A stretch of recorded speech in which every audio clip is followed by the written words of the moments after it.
له وأشهد أن محمدا عبده ورسوله لا نبي بعده اللهم صل وسلم وبارك على حبيبنا شفيعنا سيدنا نبينا محمد وعلى آله وأصحابه ومن تبعه بإحسان إلى يوم الدين amma ba'd.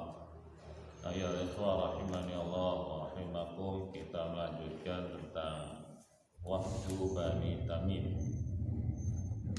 waktu Bani Hanifah yang kemarin kita sebutkan. Kalau masalah Khawarij itu timbul dari Bani Tamim. Jadi supaya gampang hafalannya, tokoh Khawarij yang pertama nongol itu adalah dari Bani Tamim. Yang letaknya Bani Tamim itu di dekatnya sebelumnya Riyadh di Yamamah. Lalu keluar lagi sekarang dari Bani Hanifah, yaitu adalah orang yang mengaku sebagai nabi juga, yang terkenal dengan nama Musailamatul Kadzdzab. Namanya Musailamah atau Musailamah itu adalah juluknya sebetulnya itu. Bahkan di daerahnya di Yamamah itu terkenal dengan Rahmanul Yamamah. Itu sangat populer namanya itu begitu. Rasul mengatakan dalam hadisnya, qala Ibnu Abbas, fasa'altu an qawli Rasulillah sallallahu alaihi wasallam innaka ara alladhi araitu fihi ma araitu fa akhbarani Abu Hurairah anna Rasulullah sallallahu alaihi wasallam qala baina ana na'im ra'aitu fi yadi siwaraini min dhahabin fahamadni sa'nuhuma fa uhiya ilayya fil manam anin fuhuhuma fanafaqtuhuma fatara fa'awaltuhuma al-kaddabain yahrujan ba'di ahaduhuma al-ansi wal akhir Musailamah. Dari doa Abbas, aku menanyakan tentang ucapan Rasulullah SAW, innaka arallati araitu fihi, sesungguhnya kamu telah lihat apa yang aku lihatkan padanya, ma'ara itu apa yang aku lihat. Lalu menyampaikan kepada saya Abu Hurairah bahwa Rasulullah SAW tatkala dalam tidur itu, juga dari riwayat-riwayat yang lainnya, oleh Allah dikelihatan diberi perbendaharaan dunia ini. Lalu ada 2 gelang dari emas yang jatuh di tangan Rasulullah SAW. Dilihat oleh Rasulullah sangat menakjubkan. Cuman emas tersebut atau gelang 2 itu menunjukkan kesombongannya ke Rasulullah. Maka langsung Allah memerintahkan untuk ditiup. Lalu ditiup oleh Rasulullah dan terbang hilang keduanya itu dari Rasulullah SAW. Lalu Rasulullah menyatakan, aku takwilkan, yakni buah dari dua mimpi tadi itu adalah wahyu. Satu itu adalah Ansi al-Aswad, yaitu yang keluar dari daerah Son'a, dari Yaman. Itu adalah orang yang mengaku nabi, yang mana dia punya surban dipakai kunjung 2 gini. Ya, di surban ini ada 2 setan besarnya, Syakik sama Suhaik setannya namanya. Kalau sampai kepingin mendatangkan tulisan namanya itu, Syakik sama Suhaik. Nah, ini bisa menghamparkan apa-apa yang terjadi di manusia ini, di setannya. Memang begitulah, jadi tandingannya Jibril itu adalah setannya Adam dulu itu. Lalu ada khusus setan-setan yang hebat-hebat itu. Jadi itu ditaruh kepada orang yang mau untuk mengaku nabi, mengaku perdukunan ini. Itu kalau ngakunya lebih hebat, ya setannya lebih hebat. Al-Ansi ini begitu, jadi ada berita apapun dia itu tahu, yaitu karena ada 2 setan yang menghabarkan. Yang kedua adalah Musailamah yang ada di Yamamah itu. Ini orang ini umurnya padahal sudah 350 tahun. Dan kebetulan di situ ada Sujahah wanita di daerahnya agak jauh itu punya bangsa yang besar juga anakku Nabi juga kedatangan setan juga itu. Yang akhirnya oleh kaumnya itu dikirim dan dikawinkan antara Sujahah itu dengan Musailamatul Kadzdzab ini. Maka setelah kawin itu tambah besar pengaruhnya, sehingga orang Bani Hanifah itu umumnya terpengaruh dan mengakui kalau Musailamah itu adalah nabi juga, karena juga bikin Al-Quran dan sebagainya. Sehingga di hadis kedua ini dinyatakan hadatsana Abu Yaman akhbarana Syu'aib an Abdillah ibn Abi Husain hadatsana Nafi' ibnu Jubair an Ibni Abbas radhiyallahu anhu qala qadima Musailamah al-Kadzdzab ala ahdi Rasulillah sallallahu alaihi wasallam. Telah yakni datang Musailamatul Kadzdzab itu di zamannya Rasulullah di tahun ke-10 itu. Bahkan itu menjelang kematiannya Rasulullah. Itu datanglah Musailamah itu dengan rombongan yang besar. Asalnya Musailamah itu nggak mau mendatangi Rasulullah, tetap dia itu ada di khemanya. Tapi rombongannya yang disuruh datang. Cuman akhirnya Rasulullah itu mendatangi. Karena Rasulullah itu adalah dakwah, menyampaikan Islam ini ke semua manusia dan jin. Jadi gabail Arab, ketua-ketuanya, tokoh-tokohnya itu semua sudah didatangi, ditemui oleh Rasulullah dan disampaikan Islam ini, dan juga kepada yang lainnya. Sampai Allah dalam surat Jum'ah wa akharina minhum lamma yalhaqu bihim, dan yang lainnya itu belum bersambung dengan mereka, yakni dengan Rasulullah. Tapi dakwah itu akhirnya sampai ke Indonesia, kemana-mana itu.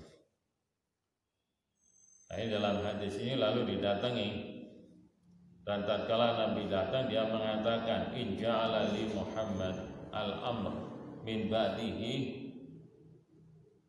tabi'tuhu. Kalau memang Muhammad itu nanti memberikan kepada saya setelah Nabi Muhammad itu mati nanti sebagai penerusnya, maka saya akan mengikuti Nabi Muhammad.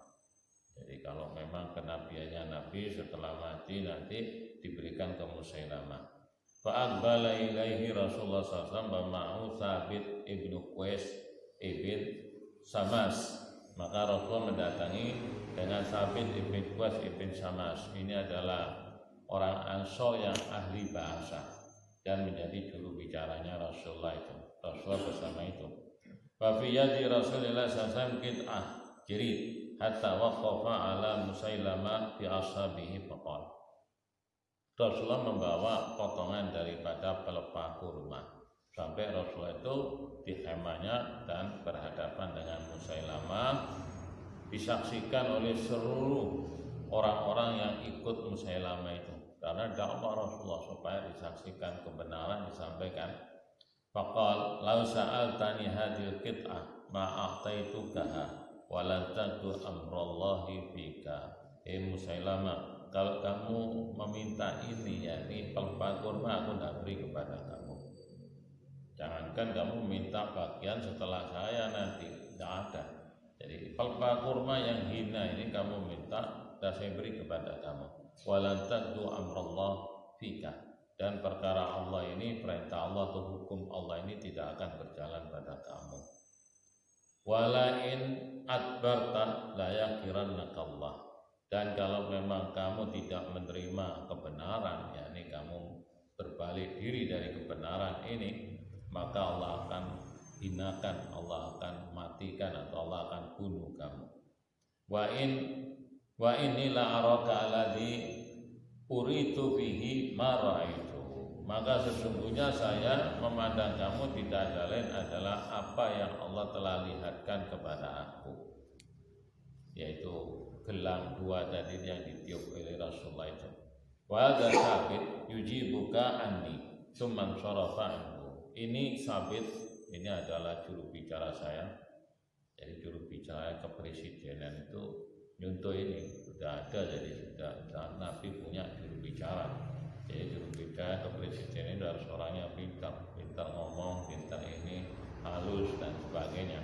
Nah, Rasulullah tidak mau panjang lebar, Rasulullah itu sudah memberikan kalimat yang disaksikan oleh semua pengikutnya Musailamah dan didengar, dan kalimatnya itu pendek tapi mengenai bahwa jangankan kamu minta lain-lain, kamu minta pelepah kurma ini gak saya kasih kamu, dan hukum Allah gak jalan pada kamu, hukumnya setan yang jalan kepada kamu.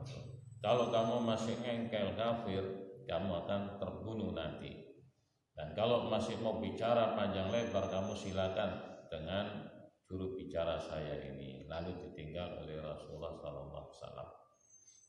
Ternyata dia itu pulang tetap ngenyet, dan sampai Rasulullah meninggal tetap dia itu akhirnya Abu Bakar lah yang membunuh Musailamah itu.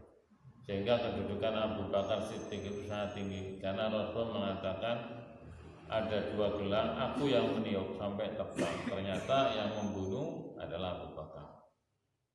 Sedangkan Al-Ansi yang keluar di Son'a ini yang terkenal dengan Al-Aswad juga, itu punya anjing hitam, dia itu setannya juga itu. Ya, ini waktu mendengar amirnya Rasulullah meninggal yang menguasai di Son'a, lalu dia itu datang dan mengawini istrinya, dan masyarakat kaumnya itu mengikuti dia karena dia katanya nabi juga dia itu. Cuman untung ada juga amirnya Rasulullah yang namanya Fairuz itu, dan bekas istrinya daripada amirnya Rasulullah ini sebetulnya nggak mau sama si Dajjal ini. Akhirnya dia mengatakan, sudah gini aja Fairuz, saya bukakan tembok sedikit di sini, nanti malam kamu masuk. Akhirnya si Ansi ini masuk di kamarnya dia, kunci kamar semua dan penjaga lengkap di situ. Lalu sama istrinya dicekoki kamar, minumnya sampai mabuk, ya itu mabuk terasa. Akhirnya masuklah si Fairuz itu, memotong kepalanya bersama istrinya itu ikut megang, dan dikeluarkan dari lubangnya itu, penjaganya nggak ada tahu. Barulah selesai masalah daripada Ansi itu. Nah, kebetulan waktu Ansi itu disembelih begitu, Rasulullah di Madinah itu meninggal. Jadi pas meninggalnya Rasulullah, cuman berita itu sudah sampai ke Rasulullah melalui Jibril, mengatakan ke sahabatnya bahwa alhamdulillah si Ansi sudah terbunuh. Sedangkan kalau Musailamah masih agak panjang sedikit sampai di zamannya Rasulullah. Sehingga jangan terkejut kalau muncul dajjal-dajjal, orang yang mengaku nabi dan sebagainya, yang punya istidrat seperti karomah begitu, bisa gini dan itu jangan terkejut, karena zaman Rasulullah sudah muncul 2 itu. Itu waktu Rasulullah masih hidup itu. Cuman alhamdulillah sudah terbunuh, dan setelah itu masih banyak lagi muncul sampai nanti muncullah dajjal yang paling besar. Wassalamualaikum warahmatullahi wabarakatuh.